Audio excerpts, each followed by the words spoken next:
Bharatiya Janata party का संगठन भी बिखर गया है, क्योंकि संगठन जो भारतीय जनता पार्टी का अकेले का नहीं है, उसमें वसुंधरा राजे सिंधिया जो है वो भी एक पार्ट है उसका। तो वो लोग इतनी बुरी तरह से बिखर गए हैं कि जुत्तम पैजार हो गई है वहां पर। एक आदमी को टिकट दे देते हैं तो दूसरा नाराज हो जाता है। जहां तक बीएसपी का सवाल है, अब बहन जी ने जो है बीएसपी को ऐसा बना दिया है कि लोगों को यकीन ही नहीं होता कि बीएसपी और बीजेपी अलग अलग पार्टी। ये लोगों का परसेप्शन है कि जब तक भारतीय जनता पार्टी है तब तक बीएसपी के अंदर बहन जी कुछ नहीं करेंगे। और राजस्थान की राजनीति में अभी सबसे बड़े चेहरे हैं। वहां पे राजपूताना है और वहां पे वसुंधरा राजे सिंधिया है। बावजूद इसके, इतने चुनौतियों के बावजूद अशोक गहलोत वहां टिके हुए हैं, ठहरे हुए हैं और दबंगई से ठहरे हुए हैं। उनकी जाति का वोट भी, माली समुदाय का वोट भी इतना ज्यादा नहीं है कि पूरी राजनीति को प्रभावित कर सके। क्या जादुई करिश्मा है, क्या है मामला, इसकी वजह से इतने लंबे समय से कहता हूँ जितनी भी कांग्रेस रूल्ड गवर्नमेंट्स हैं, जहां भी जिन भी स्टेट्स में है, उनमें जो है ये स्मार्टफोन देना बहुत ही जरूरी है ताकि हमारे इसको संविधान को बचाया जा सके। आज संविधान अगर बच सकता है तो स्मार्टफोन से बच सकता है, इंटरनेट कनेक्शन से बच सकता है, उसके अलावा तो कोई हमारे पास चारा है नहीं। कि राजस्थान में जो जाट हैं वो प्रमुखता से आते हैं, गुर्जर प्रमुखता से आते हैं, अहीर प्रमुखता से आते हैं, एससी एसटी आते हैं। एससी और एसटी की देखेंगे 27 सीट तो वहां पर एसटी की हैं और तकरीबन 34 सीट जो है एससी कम्युनिटी की है। मोदी जी की इतनी हिम्मत नहीं है कि वो कह दे कि भाई मोदी को वोट दीजिए आप। वो कहेंगे कैसे? क्योंकि अगर राजस्थान में भारतीय जनता पार्टी हार जाती है तो आप बीजेपी का स्टेट में ही नहीं देश में भी सुपड़ा साफ हो जाएगा। भाई इतना डर क्यों है उनको मोदी जी को, मेरे समझ में नहीं आता। और उन्होंने रैली में जाकर के कहा कि भाई अब की बार जो सीएम का चेहरा है वो कमल का फूल है। गहलोत साहब के खिलाफ ईडी लाई है ना, पर उसका तो कोई उनको मिला नहीं कुछ भी। तो जब कुछ भी नहीं मिलता तो भारतीय जनता पार्टी का तो एक जो है ना मोटो है, जब कुछ ना बन सके तो तमाशा बना दीजिए। जब तक लोग सोशल मीडिया पे नहीं जाएंगे, महिलाएं सोशल मीडिया नहीं देखेंगी, तब तक उनको असलियत का पता ही नहीं लगेगा कि समाज में क्या हो रहा है, कहाँ तकलीफ है, मणिपुर चल रहा है नहीं चल रहा है, डंका कहाँ पर बज रहा है। इन सब चीजों का पता ही स्मार्टफोन से लगता है।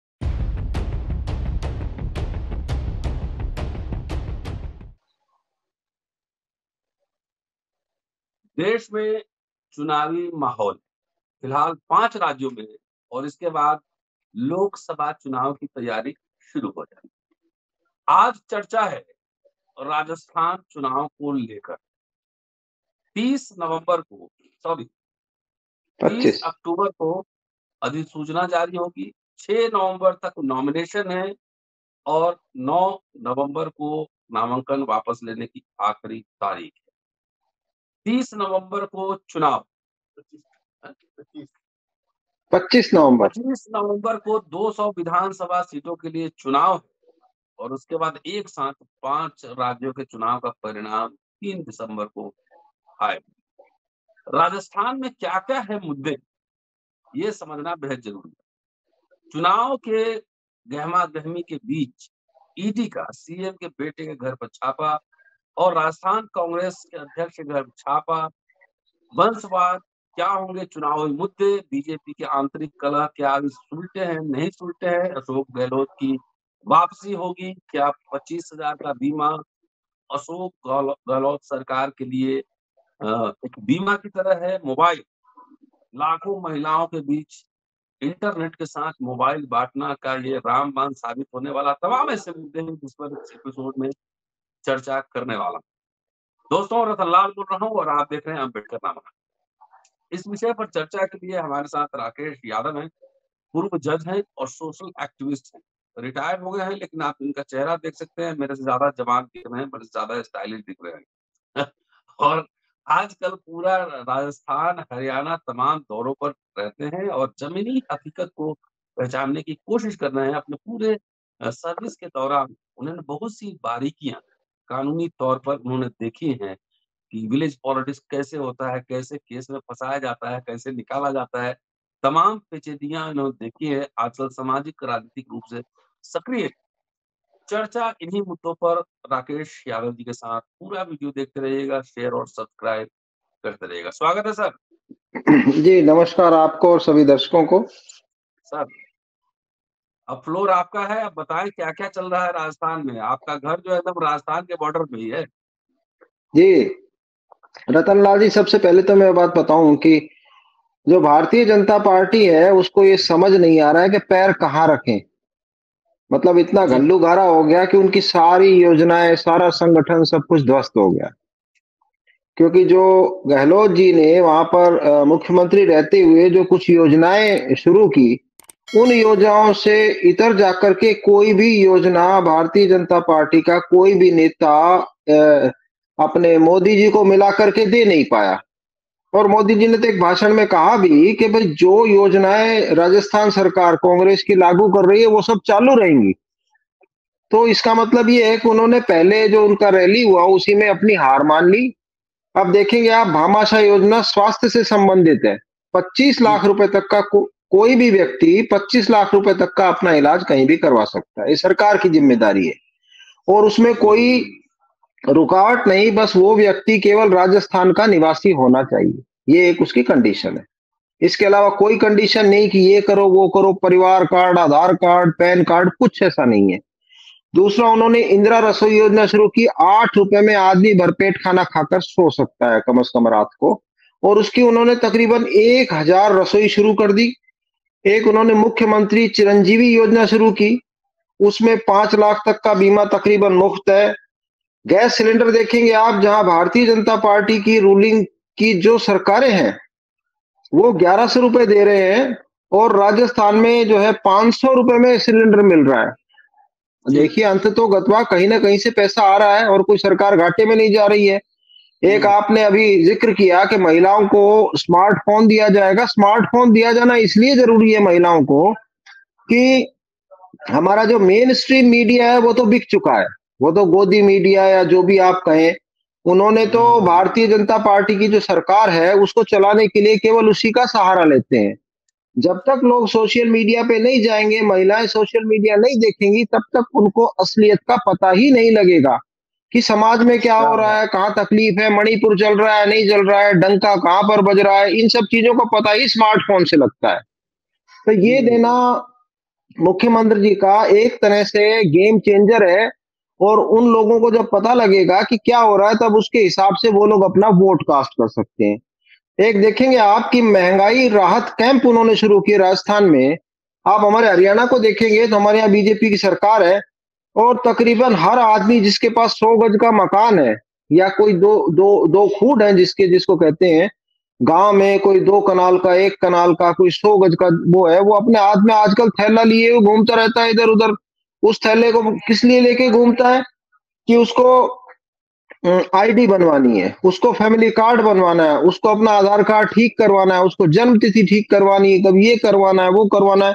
इसके लिए जो गहलोत जी ने जो राजस्थान में काम किया, बहुत ही सराहनीय काम है। उन्होंने जो राहत कैंप शुरू किए, महंगाई राहत कैंप, उसमें सहायता करते हैं। दूसरा जो है, आप देखेंगे कि गैस के लिए जिन लोगों की शिकायत थी, तकरीबन 56 लाख लोग उस पर रजिस्टर्ड हुए और बिजली की जो 100 यूनिट वो फ्री दे रहे हैं उस पर तकरीबन 94 लाख लोग रजिस्टर्ड हुए हैं। शहरी रोजगार में 5,73,000 लोग उस पर रजिस्टर्ड हुए और 1,000 रुपए जो पेंशन मिलती है उस पे 64 लाख लोगों ने अपना वो डाला है। एक किसानों के लिए वहां पे उन्होंने कामधेनु पशु बीमा योजना शुरू की। अब देखेंगे कि किसानों को कितनी राहत मिली है। तकरीबन 1,10,00,000 लोगों ने वहां पे अपना रजिस्ट्रेशन करवाया उस बीमा के लिए। कृषि में उन्होंने 2,000 यूनिट फ्री की किसानों के लिए, उसमें 11 लाख लोगों ने रजिस्ट्रेशन करवाया। और जो फ्री राशन की योजना है उसमें 10 लाख लोगों ने अपना रजिस्ट्रेशन करवाया। अब ये 10 लाख से ये साबित होता है कि करोड़ों की जनसंख्या जो है राजस्थान में, वो आराम से खाना खा रही है और उसको फ्री का राशन लेने की जरूरत नहीं है। मोदी जी कहते हैं कि हमने जो है 40 करोड़ 80 करोड़ लोगों को फ्री राशन दे रहे हैं। तो इन्हीं चीजों से पता लगता है कि जनता कैसे चल रही है, कैसे नहीं चल रही है। और जहां तक मनरेगा का सवाल है, मनरेगा में तकरीबन 67 लाख लोग वहां पर रजिस्टर्ड हुए हैं। तो इसका मतलब ये है कि मनरेगा का काम भी वहां पर ठीक चल रहा है। एक उन्होंने दुर्घटना योजना का करवाया, किसी की दुर्घटना हो तो उसको उसका बेनिफिट मिलेगा, इंश्योरेंस का बेनिफिट मिलेगा। उसमें 1,34,00,000 लोगों ने रजिस्ट्रेशन करवाया है। ये सारी जो उन्होंने सोशल वेलफेयर की जो स्कीम्स चलाई हैं, उन सबका तो उनके पास कोई जवाब है नहीं। मोदी जी ने रैलियां की, उसके अंदर उनका कोई जवाब नहीं दे पाए। तो आखिरी में जाकर के वो जो अपना तुरप का इक्का रखते हैं जेब में, उसको निकालते हैं। और वो जो इक्का है, अब लोगों को पता लग गया है, झूठा वो करते हैं प्रचार। आप देखेंगे कि राजस्थान में गोविंद जी डोटासरा जो है, वो किसान आंदोलन से संबंधित रहे और वो किसानों के हक में उन्होंने लड़ाई लड़ी। अब उसको खराब करने के लिए, उनको बदनाम करने के लिए उन्होंने उनके यहाँ ईडी भेज दी और कहते हैं कि उन्होंने जो है रीट में घपला कर लिया। ये मामला तकरीबन 3-4 साल से पेंडिंग है। 4 साल से क्या कर रही थी सरकार? 4 साल से ईडी कहाँ थी? आप ये अब देखेंगे, जब अब इलेक्शन का समय आया है, तब इलेक्शन के समय उन्होंने उनके पास ईडी भेज दी। वैभव गहलोत है, सीएम साहब के जो बेटे हैं, उनके पास उन्होंने कोई नोटिस नहीं, कुछ नहीं, उसको उनको भी ईडी में फंसाने की जरूरत है। अब आप देखेंगे कि काम तो गहलोत साहब कर रहे हैं, जो चीफ मिनिस्टर है। अरे भैया, आपको अगर कोई तकलीफ है, कोई गलत काम किया है, तो आप गहलोत साहब से बात कीजिए, गहलोत साहब के खिलाफ ईडी लाइए ना। और उसका तो कोई उनको मिला नहीं कुछ भी। तो जब कुछ भी नहीं मिलता, तो भारतीय जनता पार्टी का तो एक जो है ना मोटो है, जब कुछ ना बन सके तो तमाशा बना दीजिए। तो वो ये तमाशा बनाते रहते हैं, इससे कोई फर्क पड़ने वाला नहीं। और 1998 के बाद आप देखेंगे कि 1998 में तकरीबन 156 सीट कांग्रेस को मिली थी। और अब की बार गहलोत जी ने साफ तौर पर कहा है कि हम 1998 को तो रिपीट कर ही रहे हैं और उससे ऊपर भी जाने की संभावनाएं हैं। और वो कैसे हवा हवाई नहीं कर रहे हैं, ये चीजें धरातल पर गांव में देहात में हो रही है। तकरीबन 1 महीने पहले आप देखेंगे हरियाणा के एडजॉइनिंग भारतीय जनता पार्टी की बहुत अच्छी सी वो थी और लोग कहते थे कि शायद इस बार भारतीय जनता पार्टी रिपीट कर सकती है। पर जब से इलेक्शन डिक्लेयर हुए, तब से हालात ऐसे हो गए कि जो लोग भारतीय जनता पार्टी के बारे में सोचते थे, वो लोग उससे किनारा कर चुके हैं। तो ये सब तो यहाँ का हाल है। दूसरा, मैं आपको बड़ा साफ शब्दों में बताऊं कि राजस्थान में देखिए, व्यक्तिवाद तो लगभग लगभग सभी जगह है। आप ये नहीं कह सकते कि कोई भी स्टेट व्यक्तिवाद से अछूता है। भारतीय जनता पार्टी में मोदी जी ने अब की बार देखिए आप क्या काम किया। उन्होंने अपने चेहरे को भी वहां पर इस्तेमाल नहीं किया है। अरे भाई, इतना डर क्यों है उनको मोदी जी को, मेरे समझ में नहीं आता। और उन्होंने रैली में जाकर के कहा कि भी अब की बार जो सीएम का चेहरा है वो कमल का फूल है। मोदी जी की इतनी हिम्मत नहीं है कि वो कह दे कि भाई मोदी को वोट दीजिए आप। वो कहेंगे कैसे? क्योंकि अगर राजस्थान में भारतीय जनता पार्टी हार जाती है, तो आप बीजेपी का स्टेट में ही नहीं, देश में भी सुपड़ा साफ हो जाएगा।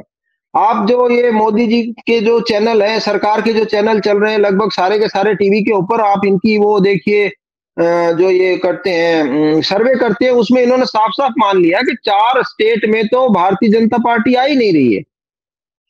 केवल ये राजस्थान में भारतीय जनता पार्टी को आता हुआ दिखाते हैं।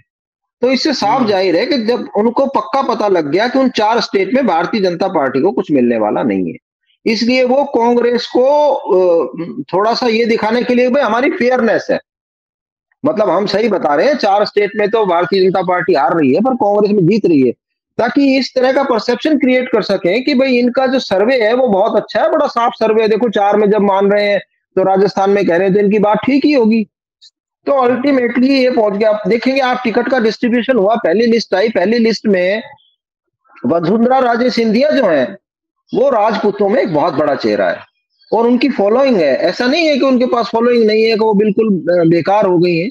तो उनके लोगों को पहली लिस्ट में कोई भी जगह नहीं दी गई, ये दिखाने के लिए कि भाई भारतीय जनता पार्टी के अंदर किसी व्यक्ति की नहीं चलती, खाली मोदी जी की और शाह साहब की चलती है। पर आप देखेंगे कि दूसरी लिस्ट में क्या हुआ, तकरीबन 40 से लेकर 50 तक लोग जिनके बारे में ये कहा जाता है कि ये वसुंधरा राजे सिंधिया के बहुत ही करीबी हैं या उनके फॉलोअर हैं या उनकी उसके दल के मेंबर हैं, उनको टिकट दी गई।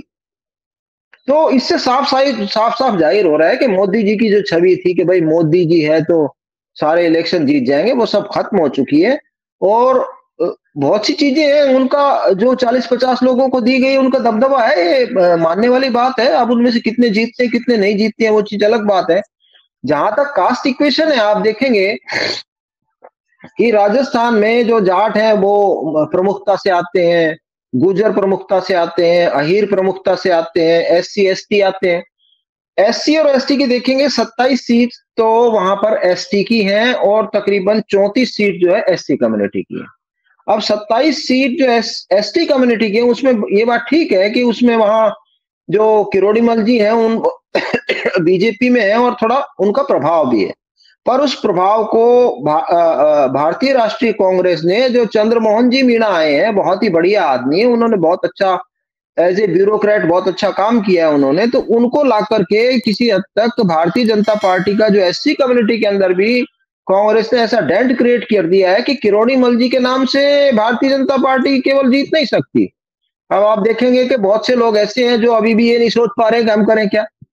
हनुमान बेनीवाल जी हैं, उनको ये समझ में नहीं आ रहा कि मुझे क्या करना चाहिए। वो कभी भारतीय जनता पार्टी की बुराई करते हैं, कभी कांग्रेस की बुराई कर देते हैं, अल्टीमेटली वो कहां जाएंगे उन्हें खुद नहीं पता है। ज्योति मिर्धा है, वो भारतीय जनता पार्टी में चली गई हैं। सुभाष मेहरिया हैं, वो मतलब सब कुछ कंफ्यूजन हो गया है। आप कुल मिलाकर देखेंगे तो वहां पे सिनेरियो ये है कि भारतीय जनता पार्टी का संगठन भी बिखर गया है, क्योंकि संगठन जो भारतीय जनता पार्टी का अकेले का नहीं है, उसमें वसुंधरा राजे सिंधिया जो है वो भी एक पार्ट है उसका।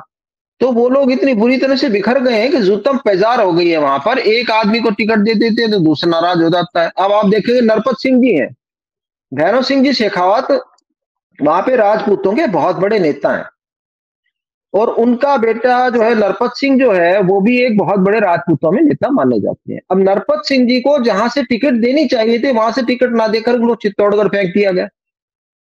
आप बताइए ये कहां का न्याय किया उनके साथ, जिन्होंने सारी उम्र भारतीय जनता पार्टी के लिए काम किया। तो चित्तौड़गढ़ में वहां पर वो बड़े परेशान रहेंगे। तो एक तरह से ये नहीं समझ में आ रहा भारतीय जनता पार्टी को कि किसको कहां से टिकट दें, किसको कहां से टिकट ना दें। इस सूरत में वहां पर राजपूत जो लॉबी है वो बिखर गई है। जहां तक जाटों का सवाल है, वो किसान आंदोलन में जाटों को आतंकवादी और पता नहीं क्या क्या कहा गया, तो उस चीज को वो भुला नहीं पा रहे हैं कि किस तरह से उनकी बेकदरी की गई, उनको डिफेम किया गया। तो वो लोग भी लगभग लगभग जो है इंडियन नेशनल कांग्रेस की तरफ थोड़ा उनका झुकाव है। और जो अहीर्स हैं उनमें हमारे एडजॉइनिंग जो एरिया है उसमें थोड़े से लोग बीजेपी की तरफ थे। अब लगता है कि वो जो इनका वोट बैंक था वो भी धीरे धीरे सरक रहा है। आप देखेंगे रजवाड़े हैं राकेश जी, आप लोग तो रजवाड़े फैमिली से आते हैं, तो आप लोग यादव थोड़ी वहां पर कहते हैं नहीं ऐसा नहीं है जी। वहां पर मैं आपको बता दूं कि रजवाड़ा फैमिली से कोई नहीं है वहां पर। सब कामगार, कृषक और कर्मचारी के तबके के लोग हैं यादव हमारे यहाँ। ये बात ठीक है कि कुछ के पास जो है लैंड होल्डिंग ज्यादा है, कुछ के पास कम है, वो एक अलग सी बात है। तो आज भी मैं जो है राजस्थान में था, क्योंकि हमारा तो एडजॉइनिंग एरिया है और हरियाणा की राजस्थान से बड़ी सीमाएं लगती हैं, एक दूसरे से एक्सचेंज है, रोटी बेटी की भी व्यवहार है यहाँ पर।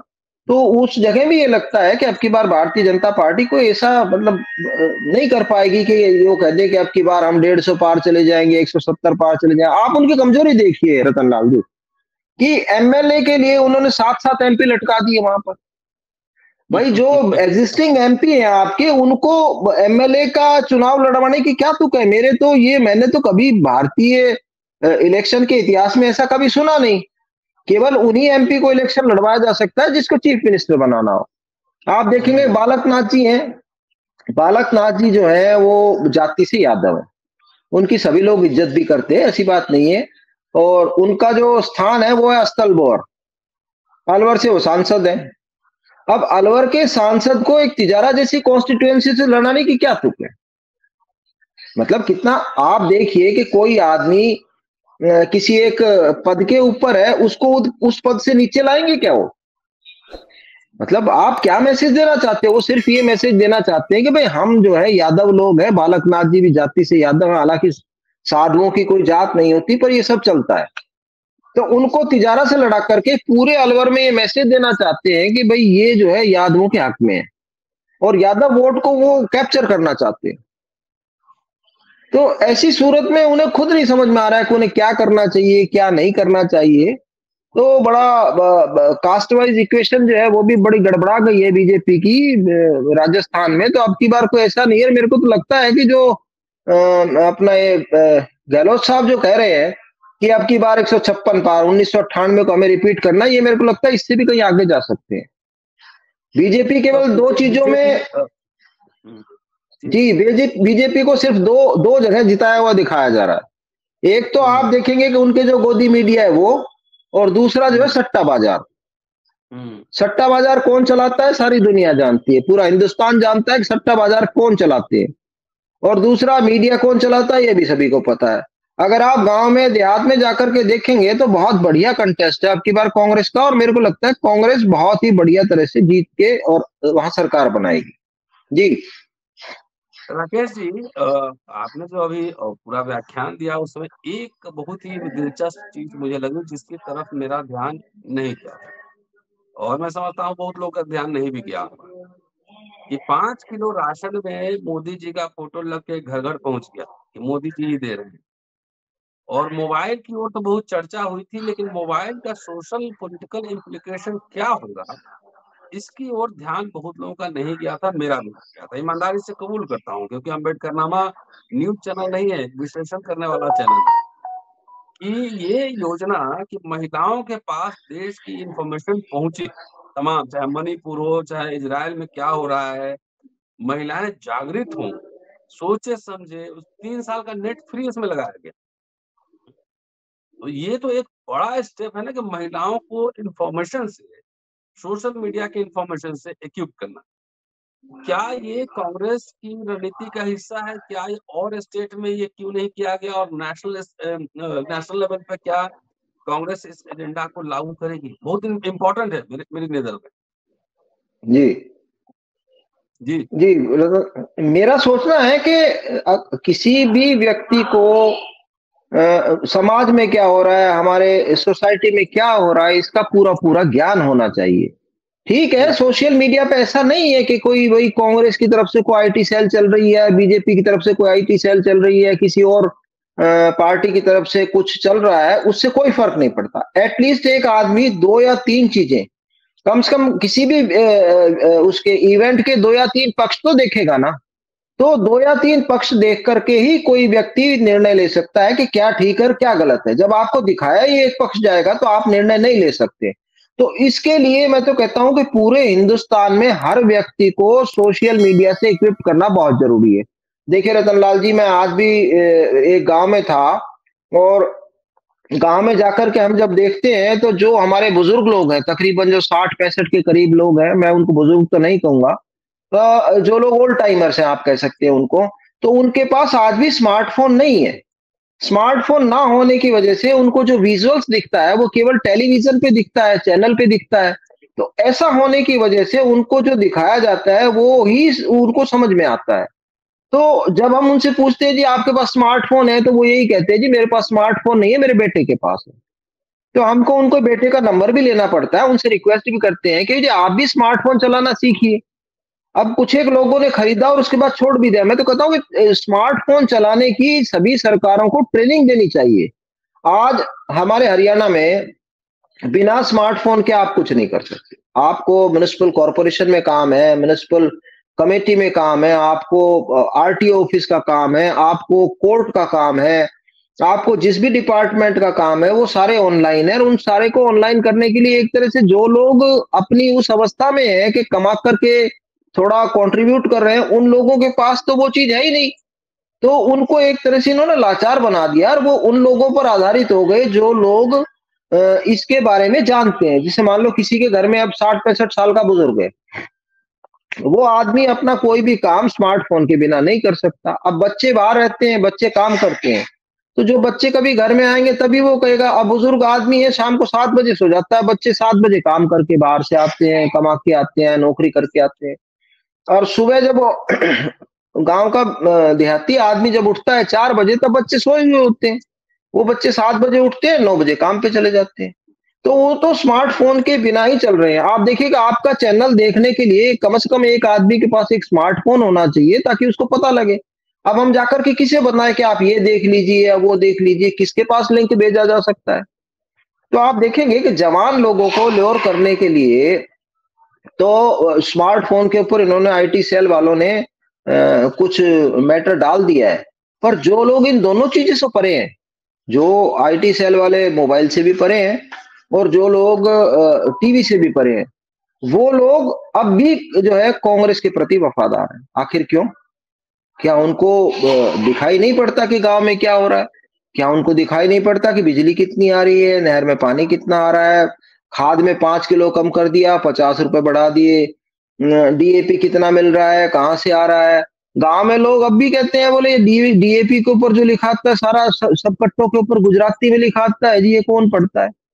अब हम क्या समझाएं कि भाई कहाँ से आ रहा है, कहाँ जा रहा है, कैसे हो रहा है? अब आप देखेंगे कि गैस की बात है जहां तक, तो गैस पहले 500 रुपए में मिलती थी।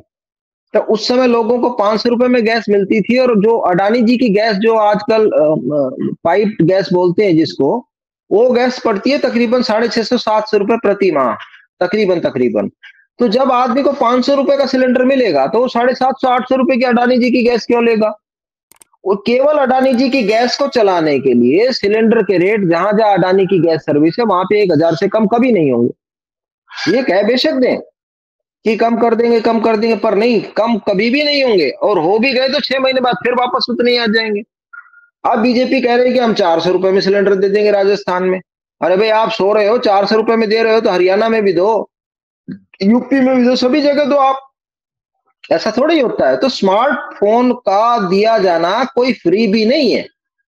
किसी भी व्यक्ति को जो भारत के संविधान में विश्वास रखता है, जो भारत के संविधान के अनुसार अपने रिप्रेजेंटेटिव्स को चुनता है, अपने नेताओं को चुनता है, उनको असेंबली में या पार्लियामेंट में जहां भी भेजता है, उनको किस तरह से भेजेगा? उसको ज्ञान तो प्राप्त हो ना। कोई भी पार्टी अच्छी या बुरी हो सकती है, किसी भी पार्टी के अच्छे वो हो सकते हैं, किसी के बुरे हो सकते हैं। अब बीजेपी ने जो है चैनल पे चला दिया कि नेहरू जी के कपड़े पेरिस से धुल कर आते थे। अब चैनल्स पे तो कभी नहीं आएगा कि पेरिस नाम की लॉन्ड्री कहीं कानपुर लखनऊ में थी। ये चीजें तो सोशल मीडिया पे मिल सकती है आदमी को। तो ये चीजें जब तक नहीं मिलेगी तब तक उनका जो ब्रेन का जो वाश कर रखा है इस समय, तो वो ब्रेन वाश से छुटकारा नहीं मिलेगा। तो इसलिए मैं तो कहता हूं, जितनी भी कांग्रेस रूल्ड गवर्नमेंट्स हैं, जहां भी जिन भी स्टेट्स में है, उनमें जो है ये स्मार्टफोन देना बहुत ही जरूरी है, ताकि हमारे इसको संविधान को बचाया जा सके। आज संविधान अगर बच सकता है तो स्मार्टफोन से बच सकता है, इंटरनेट कनेक्शन से बच सकता है, उसके अलावा तो कोई हमारे पास चारा है नहीं जी। मतलब ये स्मार्टफोन तुरुप का इक्का साबित होगा आने वाले चुनाव में। जी, मेरी तुरुप का ऐसी इक्का। सोच है सर। हाँ जी, हाँ अभी जी। आबादी महिलाओं की है, अगर महिलाओं के पास सही इंफॉर्मेशन जाने लगे कि देश और दुनिया में क्या चल रहा है, तो वो चुपके से पूरा इक्वेशन, पॉलिटिकल इक्वेशन बदल सकती है। बिल्कुल बदल क्या सकती है। होगा? अब महिलाओं को पता तो लगे कि मणिपुर में क्या हुआ। मणिपुर का तो किसी उसमें आता नहीं है। भूले भटके अगर एक भी किसी महिला ने देख लिया कि मणिपुर में किस तरह से महिलाओं को निर्वस्त्र करके उनके साथ दुराचार किया गया, उनके साथ अभद्र व्यवहार किया गया, किसी के पास एक भी आ गया, तो उन्हें पता तो लगे भाई कि महिलाओं के साथ मणिपुर में क्या हो रहा है। फिर वो काय को देखेंगे कि मोदी जी डंका बजा रहे हैं वहां पर, और वहां लंका में जा रहे हैं, पता नहीं कहाँ कहाँ जा रहे हैं। जी, तो ये तो बहुत ही जरूरी चीज है सर। एक बात और थोड़ा मैं समझने की कोशिश भी कर रहा हूं कि राजस्थान एक बड़ा फ्यूडल स्टेट कहा जाता है। अभी भी हुकुम सिस्टम चलता है वहां। अशोक गहलोत अति पिछड़ी जाति से, और राजस्थान की राजनीति में अभी सबसे बड़े चेहरे हैं। वहां पे राजपूताना है और वहां पे वसुंधरा राजे सिंधिया है। बावजूद इसके, इतने चुनौतियों के बावजूद अशोक गहलोत वहां टिके हुए हैं, ठहरे हुए हैं, और दबंगई से ठहरे हुए हैं। उनकी जाति का वोट भी, माली समुदाय का वोट भी इतना ज्यादा नहीं है कि पूरे राजनीति को प्रभावित कर सके। क्या जादुई करिश्मा है, क्या है मामला, जिसकी वजह से इतने लंबे समय से गहलोत टिके हुए हैं जी। राजस्थान?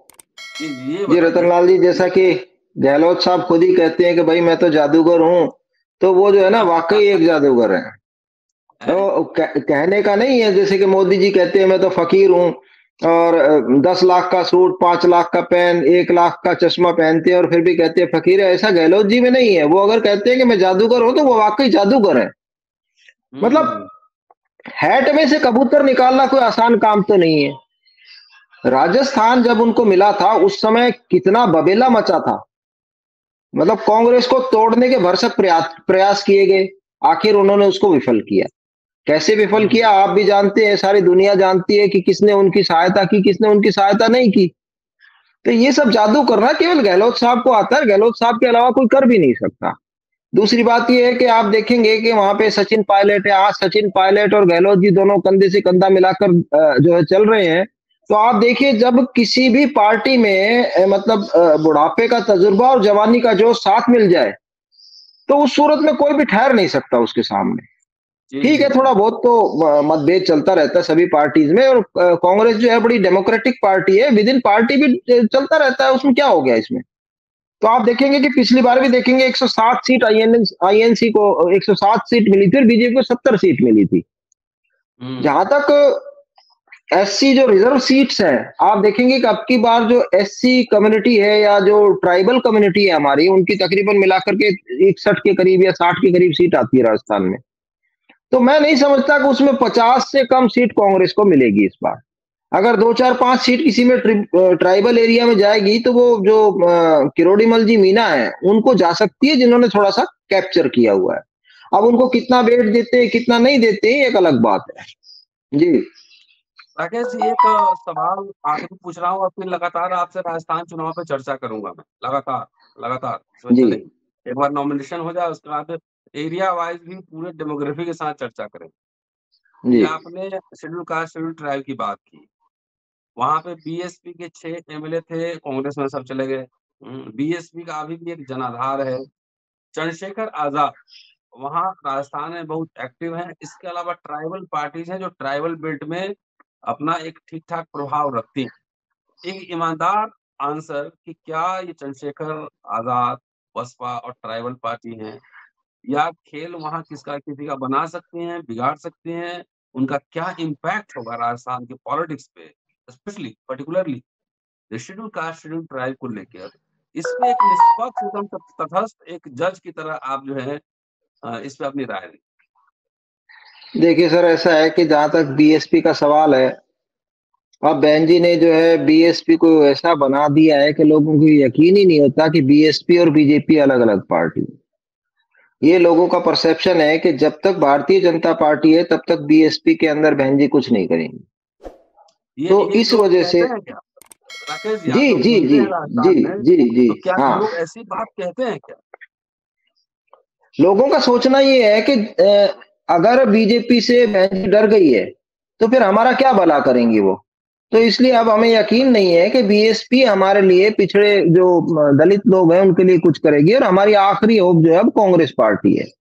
ऐसा यहाँ हरियाणा में तो पूरा पूरा ऐसा है, और राजस्थान में भी कमोबेश ऐसी ही लोगों की सोच है। आज मैंने थोड़ा सा राजस्थान में कहीं गया था, तो वहां मैं लोगों से मिला था, तो मेरे को लगा कि उन लोगों की ऐसी सोच है। और जहां तक चंद्रशेखर जी का सवाल है, चंद्रशेखर जी बहुत जुझारू आदमी है, पर वो एक पर्टिकुलर एरिया में जो है वो कन्फाइन हो गए हैं। उनका जो अच्छा, किसी भी कार्य को करने का तरीका है, वो थोड़े से प्रोएक्टिव टाइप लोग हैं, पर पॉलिटिकली अपने आप को अभी एस्टेब्लिश नहीं कर पाए हैं। मतलब बहुत जोर से नारे लगाना, जवानों को साथ लेके चलना, ये सब उनका चल रहा है। और वो एक बहुत बड़ी फोर्स बन सकते हैं, पर उस फोर्स को बनने में तकरीबन मेरी सोच ये है कि 10 से 15 साल लगेंगे। तो चंद्रशेखर जी का यहाँ कोई ऐसा राजस्थान में या हरियाणा में ऐसा कोई वजूद नहीं है कि उनकी वजह से कुछ हो पाए।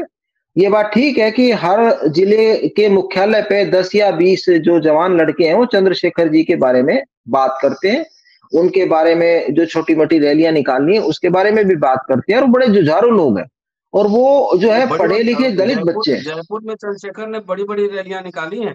जयपुर में बहुत भीड़ भाड़ वाली रैली निकाली है, हाँ जी, हाँ देखा जी। हमने सोशल। तो रतन लाल जी, रैली निकालना और रैली को पॉलिटिकल वोट में कन्वर्ट करना एक बहुत हाँ, मतलब अलग सी बात है।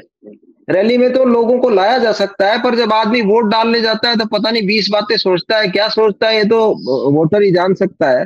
तो उनको लगता नहीं, जब उनको लगता है कि भाई चंद्रशेखर जी का कोई व्यक्ति नहीं जीत सकता, तो अब उनकी सोच ये है कि जब तक भारतीय जनता पार्टी इस शासन में रहेगी तब तक तुम्हारा कुछ नहीं हो सकता। तो अब जो प्राइम ऑब्जेक्ट है, जिसको कहते हैं कि हमारा मुख्य जो ध्येय है उन लोगों का, उनका मुख्य ध्येय है कि अपनों से तो बाद में भी लड़ लेंगे, कांग्रेस से लड़ लेंगे, बाद में बीएसपी से देख लेंगे, चंद्रशेखर जी को भी देख लेंगे, उनका साथ भी दे देंगे, सारा काम कर लेंगे, पर एक बार किसी तरह ये जो है ना भारतीय जनता पार्टी, इससे किसी तरह हमारा पीछा छूटे तो आगे चलेंगे ना। ये सोच लोगों की है अब, कमोबेश वोटर्स की। और हमारे यहाँ राजस्थान अध्यक्ष में तो जी जी, जी जी। राजस्थान में कई तो कॉन्स्टिट्यूएंसी ऐसी हैं जिनमें मुस्लिम वोट्स बहुत ज्यादा है। अब आप देखेंगे कि जो आप रजवाड़ी की बात कर रहे थे, तकरीबन 5-6 जो है रजवाड़े राजस्थान में है और 2-3 ठिकाने हैं। तो ठिकानों का तो ऐसा कोई लंबा चौड़ा वजूद है नहीं, और कुछ जो रजवाड़े हैं वो ठीक चल रहे हैं। अब देखेंगे कि जो मान लीजिए अलवर के महाराज है, भरतपुर के महाराज है, उनका जो चल रहा है, जयपुर के महाराज है, उनका जो चल रहा है, तो अब उनके पास ऐसा कुछ है नहीं, उनकी दुकान में माल नहीं है। आप ये सोचिए कि सीधी सी बात ये है कि कोई चीज बिकेगी जब जब किसी की दुकान में माल होगा। इस हद तक तो ठीक है कि वो अपनी सीट निकाल लेंगे किसी न किसी तरह से, पर उनकी दुकान में अब इतना माल बचा नहीं रतन लाल जी कि कोई आदमी जाए और सोचे कि मैं इसको खरीद लूं, मोल भाव कर लूं, कुछ मिल जाएगा। ऐसा उनके पास कुछ नहीं है। अब आप देखेंगे कि कभी अलवर से हार जाते हैं राजा साहब, कभी भरतपुर से हार जाते हैं, कभी कहीं से हार जाते हैं, तो अब कोई माल वाल बचा नहीं है। अगर रजवाड़ों में हिम्मत होती तो हमारे अलवर से जो है बालकनाथ की छोड़े छोड़े जीतते, महाराज साहब जीतते। तो ये सब चीजें भी मतलब पे करती हैं। और जहां तक जोधपुर है, जैसलमेर है, आप देखेंगे कि ये अपना भरतपुर है, अलवर है, यहाँ पे अब की बार भारतीय जनता पार्टी जो है बहुत बुरी तरह से हारेगी। अब की बार लगता है कि अच्छा रहेगा सब काम। आप देखें ना, 7 MP हद है अभी। तो मेरे को तो लगता है कि अब इनको भारतीय जनता पार्टी को ये समझ में नहीं आ रहा है। एक आखिरी सवाल सर। जी जी सर। दलितों की सबसे बड़ी पार्टी है BSP, और जी बहन जी को पूरे गांव गांव घर घर में लोग जानते हैं, ठीक है सर, सब जानते हैं, सब जानते हैं, सब जानते हैं। राष्ट्रीय कांग्रेस के राष्ट्रीय अध्यक्ष हैं खड़गे साहब, खड़गे साहब मल्लिकार्जुन जी। खड़गे। वो भी दलित समुदाय से आते हैं और वो घोषित बुद्धिस्ट हैं, ये भी मैं कह रहा हूँ, घोषित बुद्धिस्ट हैं, और कांग्रेस के राष्ट्रीय अध्यक्ष हैं। आप घूमते हैं गांव गांव, लोगों से मिलते जुलते हैं, क्या दलित समाज में ये इंफॉर्मेशन है कि खड़गे साहब दलित हैं? ये ईमानदारी से जी बताइएगा, बिल्कुल आंसर नहीं। हाँ जी, हाँ जी। नहीं, नहीं, मैं आपको बिल्कुल ईमानदारी से बताऊँगा। नुकसान और फ़ायदा मैं ज़्यादा सा सोचता नहीं हूँ। जहाँ तक खड़गे साहब का सवाल है, जो इनमें पार्टीज़ में जैसे पॉलिटिकली जो एक्टिव लोग होते हैं, जैसे मान लीजिए मैं हूँ या कोई एक किसी संस्था का प्रधान वगैरह है या कोई पदाधिकारी वगैरह है, उनको तो मालूम है कि खड़गे साहब जो है वो दलित समाज से आते हैं और वो कांग्रेस के जो है मुखिया हैं आज के दिन। बाकी आम जनता खड़गे साहब के बारे में इतना नहीं जानती है जितना बहन जी के बारे में जानती है, पर बहन जी से बिल्कुल विमुख हो चुकी है। सब ठीक है कि बहन जी को ज्यादा जानती है, खड़गे साहब को कम जानते हैं लोग। हाँ, आम जनता कम जानती है जी, आम जनता कम जानती है। या क्या ये कांग्रेस पार्टी की विफलता है या कोई अंदर पेच चल रहा है? नहीं नहीं जी, पेच वेच कुछ नहीं है। देखिए कि इसमें जो है 2 चीजें हैं। आप देखेंगे कि संगठन के लोगों का आम जनता को कम पता होता है। अब किसी भी जिले में आप किसी जनता के आदमी से जाकर के पूछेंगे कि भी कांग्रेस का जिला प्रमुख मतलब कौन है, पार्टी के संगठन का प्रमुख कौन है, तो कोई बता नहीं पाएगा आपको। तो आप पूछेंगे कि पूर्व मंत्री कौन है, तो शायद बता देंगे, या पूर्व MLA कौन है, वो बता देंगे। क्योंकि जो संगठन के लोग हैं वो चुपचाप से काम करते हैं, अपनी चुपचाप से मेहनत करते रहते हैं और पूरे संगठन को खड़ा करते रहते हैं। खड़गे साहब जी की मैं आपको सबसे बड़ी उपलब्धता बताता हूं कि वो संगठन को मजबूत कर रहे हैं। नहीं राकेश जी, एक बात बहुत जरूरी सवाल जी कि दलित दलित जो है कांग्रेस का एक ट्रेडिशनल और बड़ा वोट बैंक रहा है, ठीक है जी जी। जगजीवन राम को सारे दलित जानते थे कि वो दलित समुदाय के हैं। जी तो खड़गे साहब भारतीय राष्ट्रीय कांग्रेस के अध्यक्ष हैं और वो प्रधानमंत्री भी बन सकते हैं। पहली बार इस देश में प्रधानमंत्री भी मिल सकता है दलित समुदाय से। हाँ हाँ, ये बन सकते हैं। बात दलितों के बीच कांग्रेस को बहुत जोर शोर से पहुंचाना चाहिए या नहीं पहुंचाना चाहिए? नहीं नहीं, बिल्कुल अगर नहीं पहुंचाना पहुंच चाहिए पा जी। रही है, नहीं पहुंच पा रही हाँ, है, तो ये संगठनात्मक ये समस्या है कि नहीं नहीं, बिल्कुल समस्या है। आपकी बात बिल्कुल ठीक है कि जब खड़गे साहब हमारे प्रधान है कांग्रेस के, तो उनके बारे में भी बात करनी चाहिए सभी को। ये बड़ा अभी बहुत बहुत कॉम्प्लिकेटेड सा मैटर हो गया है। मैं आपसे बड़ा साफ गोई से बताता हूं कि इस बात को मैंने उठाया भी था कि केवल इलेक्शन जीत लेना ही सब कुछ नहीं होता है किसी भी पार्टी के लिए। जो हमारी आइडियोलॉजिकल, जो कांग्रेस की जो आइडियोलॉजी है, उसको लोगों तक ले जाना बड़ी बात है।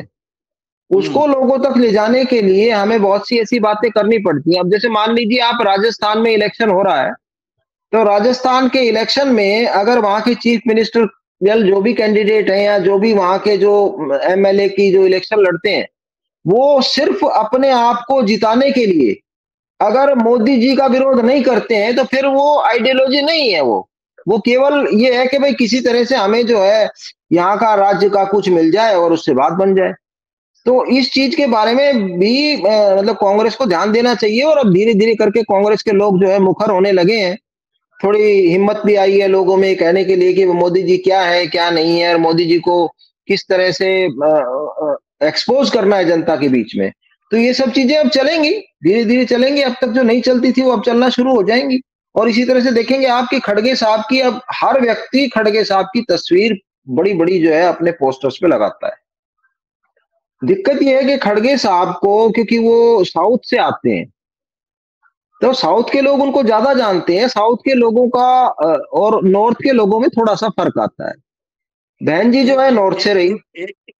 एक संस्मरण आपको सुनाकर, संस्मरण मेरा नहीं है, जी सूरज हाँ यादव जी साहब का है कि जी चौधरी चरण सिंह जब मधेपुरा में चुनाव प्रचार में गए थे, तो उन्होंने कहा था कि मैं भी हरियाणा का यादव ही हूँ, जाट यादव एक ही होता है। बिल्कुल सही कह रहे हैं आप। ठीक है। उस समय बिल्कुल बिल्कुल सही कह रहे हैं आप कि मैं भी हरियाणा से यादव ही हूँ, और यादव मतलब जो जाट है वो यादव ही होते हैं। हाँ, तो ऐसा तो चलता है, कोई बात नहीं, क्योंकि जाट में यादव में कोई रतनलाल जी को खास फर्क नहीं है हरियाणा में। कोई अंतर हरियाणा नहीं, में कोई कहीं खास नहीं फर्क अंतर, नहीं है। हाँ, कहीं हम्म अंतर नहीं है।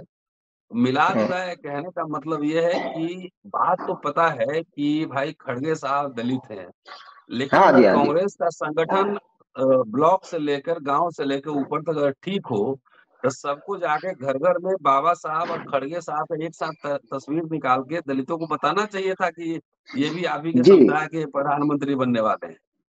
ठीक है हाँ हाँ साहब। बताना चाहिए।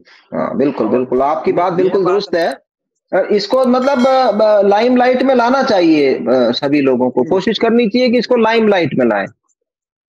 चलिए, शुक्रिया राकेश जी, बहुत शानदार जी बातचीत के लिए। और अगले हफ्ते से आपका, हफ्ते में 2 नमस्कार। दिन आपका जो है समय जी अम्बेडकर जी नाम जी लिया जाएगा, खास तौर से राजस्थान की राजनीति को लेकर क्षेत्र वाइज आप जो है ना पूरा आंकड़ा इकट्ठा करके रखेंगे। अम्बेडकर नामा जी के पास कोई संसाधन नहीं है, ये बैठे बैठे हम लोग नहीं बातचीत नहीं करते करेंगे हैं। सर, करेंगे करेंगे। जी, शुक्रिया, थैंक यू जी सर, थैंक यू। जी नमस्कार नमस्कार।